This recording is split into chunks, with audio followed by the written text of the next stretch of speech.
Hello and welcome to PolyInnovator. This is the Now page update for August 2023.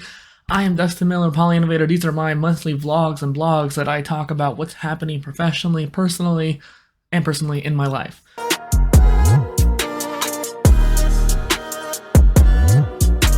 Now, this particular update seemed to be pretty heavy, I feel like, as opposed to last month's update, which was only about 3 minutes long. I think usually when it comes to my birthdays, I just don't want to create content as much. Like, I don't mind creating content on Christmas, but for some reason, birthdays, don't want to do it. But I make sure I do it because it's a habit that I wanted to do. I was actually very excited for my birthday last year because of just how important 28 seemed to me. I don't know why. Last month, I mean. Because 30 is coming around the corner. It doesn't really feel like that's a big deal. I already kind of thought about it when it comes to, hitting 30, I'm getting older. Like, no, not really. I've been around people of a significantly more higher age than me, and it gave me a perspective that, like, 30s are still really young. But 28 seemed like a big deal to me, and part of that was because I don't know if I'm going to be here next year or the year after. And so by the time I hit 30, I won't even be in Colombia to celebrate with my friends. So I made sure I made a Facebook event, which I hadn't really done since 21. I had a whole bunch of people show up, and it was a really nice feeling. Even people showed up a weekend before and after thinking it was the wrong day, and they were still celebrating with me then, which was amazing. So it was a good birthday, and that's something I was really excited about. Now, that was weird. It was like a power surge. So when it comes to what I'm doing now, right, I tried to do time blocking this week, again, for the first time in a while. Time blocking is something I need to do. I'm very unproductive. And at least in my opinion, compared to other people, maybe not so much. I still create a ton of content, more than most people would probably in a week, let alone a day. And I really want to do more. I want to be that prolific content creator because I have things I want to say and I want to get it out. I feel like I'm sitting on such a mound of content ideas that I can't even focus on the big things like books and courses until I get some of these more basic ideas out there. Part of that was because the Poly and Content series was made so I could quickly and accelerate that kind of pile, right? Accelerate getting through that pile of content. And since that series has been kind of put on hold, on hiatus multiple times, I'm still only maybe 20 episodes in, right? And I had around 800 to 1,000 ideas, and at least 200 of them were actually like really important. I'm only about a tenth of the way through. Now, I took some of those ideas out and put them in the Poly and Gamer newsletter or the Journey to Polymath newsletter, something like that, or even the Content Repurposing one as well. And so I kind of divvied it up between these different topics. But for the most part, I still want to get these topics out. I have some cool stuff about the 4 pillars, Ikigai, business, how to be an influencer. I have some really cool mini-series that I want to talk about. My point is, though, I have all these ideas and I haven't been able to get them out. So part of that is due to discipline, part of that's due to consistency, and focusing on other series. So I've been focusing on my newsletters, so the Poly and content has been kind of put off to the side. I was hoping that by time blocking, it'll kind of fix that. I have a little workout, a walk, some meditation, some reading. I have that all scheduled out, but I also have my video working, editing time, and making sure I have eating on the schedule so I can actually have energy to make stuff. Granted, today and yesterday have been super rainy, which throws off my energy quite a bit. And on top of that, my lessons canceled, which gave me more time to work on stuff, but that's also getting rid of my income. So there's been this kind of disruption. So I got it all planned out, and then it all messed up. Oh well. When it comes to what I'm doing, though, I spent the last week just focusing purely on TikTok shorts and reels. And that's okay, because that's something that's really, really important. I'll explain why in a second. For the last, first off, 10 years, because I started looking for tools back when I was still blogging back in the day. I was creating blog posts and I realized, I need to share these to my social media, but I don't want to do it manually. So let's look for some tools. And so I tried looking for like Buffer and all that jazz back in like 2012, 2013. And I found some tools, but I couldn't afford them back then. And the tools were pretty primitive back then as well.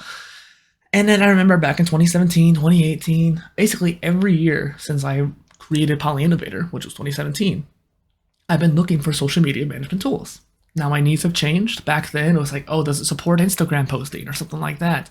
Now everything supports Instagram, but not everything supports Reels and TikToks and Shorts, let alone all three. That's the real kicker. Most tools don't support all three. Like even later.com, which is a great tool, doesn't support Shorts. It's like, And Publer does, and Nuelink does, and Nuelink has some of the best automations out there too, which is something that was really important to me. Automations and those short form content were the two features I really wanted. And Publer did not do automations very well. but they did TikToks way better than anyone else. And then I came across Vista Social, which was a social media platform that had a lifetime deal on AppSumo.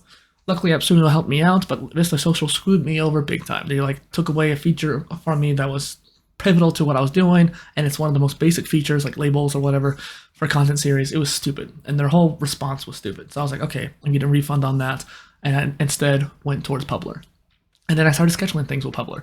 So I spent sometimes entire days just scheduling out TikToks ahead of time, which was arduous. And I wish Publer had a little bit better user interface. I communicated with them. Hopefully they're going to fix it, because there's just certain things that are just adding tons and tons of meta work.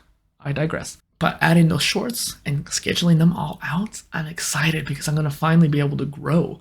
A lot of this amazing content I've created, no one knows about, no one's seen, because all that content is not being marketed enough. I had posted so many interviews, but I was so distracted by editing and posting them that I couldn't actually get around to marketing them very well. And I still need to get around to making the blog post for each episode, because I'm doing kind of a special version of that compared to other shows, what they might do. And so I'm really excited to finally get to work on that after 3 years of having interviews. And beyond that, what's coming up is that in the next 200 days, I'm going to be posting at least 4, 5, or 6 TikTok shorts and reels a day, especially on TikTok. TikTok is a catch-all. I know I probably should make a separate one for gaming. I really don't think I should. For some reason, my gut's saying don't, and so I'm sticking to that. It's more about high-quality content. It's not about having a niche, really. And so if people like my work, they'll go on there. And I try to post at least one gaming video a day, so that way if someone does join me for gaming, they can at least see a video every so often, right? And then most people will probably follow because of the podcast, so great. As well as what's coming up is that tomorrow I'll be working on my devlog. And while I spent the entirety of January working on this game, ever since then I haven't really worked on it that much. And I'm really upset about that, but I have to focus on my actual content that I'm doing. That game has been worked on at least a little bit, and I'm coming up with more and more creature ideas because some tools let you use it for free, so might as well make some creature ideas and see which sticks. I honestly wonder if there's a certain point of quantity versus quality, so that's why Pokemon only does 100, 150 per region. But I also wonder if you can make 300 quality ones, and each one has a great moveset, has a great, reason for being in the game, then you end up having a greater experience and greater pool to choose from than what Pokemon would have. And I think that could set me apart compared to other creature catching games out there. So I'm going to continue making these creatures. I'm going to look forward to doing it again, even after recording this video. On top of that, I'm trying to figure out how I want to implement it in my gaming productions ecosystem. Because I have a few different ideas for video games, but I realized that they might all fit together. So someone's going to watch this 10 years from now, they'll be like, oh, so he was thinking about it way back then. But yeah. And then beyond that, just creating more clips and posting them and having more returning guests on the podcast. I've been enjoying that way more than I thought I was going to. I don't know what else I was going to add to this because I kind of just went over the same things there. But for the most part, I'm excited. I need to get things done. And that's how I've been every month. My brain just tells me, go, go, go, go, go. It's my passion. It's my mission. It's my drive. Everything about me focuses on this. And so that's what matters to me. Thank you for being here. Goodbye.